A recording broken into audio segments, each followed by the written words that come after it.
ఆకాశాన్ని తాకుతున్న నిత్యావసర వస్తువుల ధరలను కేంద్ర రాష్ట్ర ప్రభుత్వాలు అదుపు చేయాలని డిమాండ్ చేస్తూ విశాఖ జిల్లా మద్దిలపాలెం జంక్షన్ లో సిపిఎం నాయకులు నిరసన ప్రదర్శన చేపట్టారు. గత 20 రోజులుగా నిత్యావసర వస్తువుల ధరలు భారీగా పెరిగి పేదవాడికి భారంగా మారుతున్నాయని ఆ పార్టీ నాయకులు కృష్ణారావు ఆగ్రహం వ్యక్తం చేశారు. బ్లాక్ మార్కెట్ల వలన నిత్యావసర సరుకుల ధరలు పెరిగిపోతున్నాయన్నారు. తక్షణమే బ్లాక్ మార్కెట్లను అరికట్టే విధంగా కేంద్ర రాష్ట్ర ప్రభుత్వాలు తగిన చర్యలు తీసుకోవాలని డిమాండ్ చేశారు.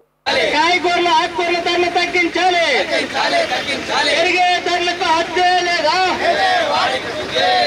కేంద్ర రాష్ట్ర ప్రభుత్వాలు ప్రజల మీద నిత్యావసర ధరలు భారీగా పెంచి భారాలనేది వేసింది. గత జూన్ నెల జూలై నెలలో చూసుకున్న దానికంటే ఈ రోజు కేంద్రంలో ఉన్నటువంటి ప్రభుత్వం సుంకం ధర 20% పెంచి వంట నూనె లీటర్ ధర మీద 40 రూపాయలు అనేది పెంచింది. ఒక వంట నూనె కాదు, బియ్యం కానీ, కందిపప్పు, మినపప్పు, ఆయిల్, అలాగే వంట గ్యాస్ ధరలు కానీ ఇతర నిత్యావసర ధరలన్నిటి మీద కూడా భారీగా ధరలు అనేది పెంచింది.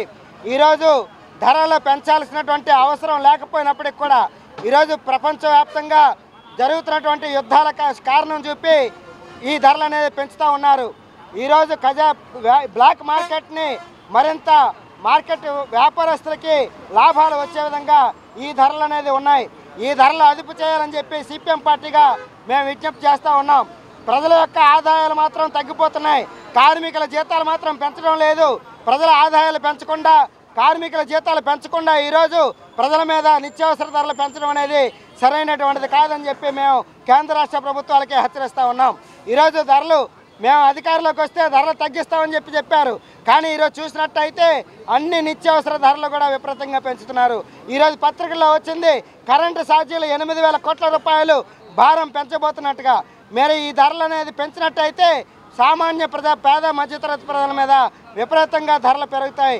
కాబట్టి పెంచినటువంటి నిత్యావసర ధరల్ని అదుపు చేయాలని చెప్పి మేము విజ్ఞప్తి చేస్తూ ఉన్నాం.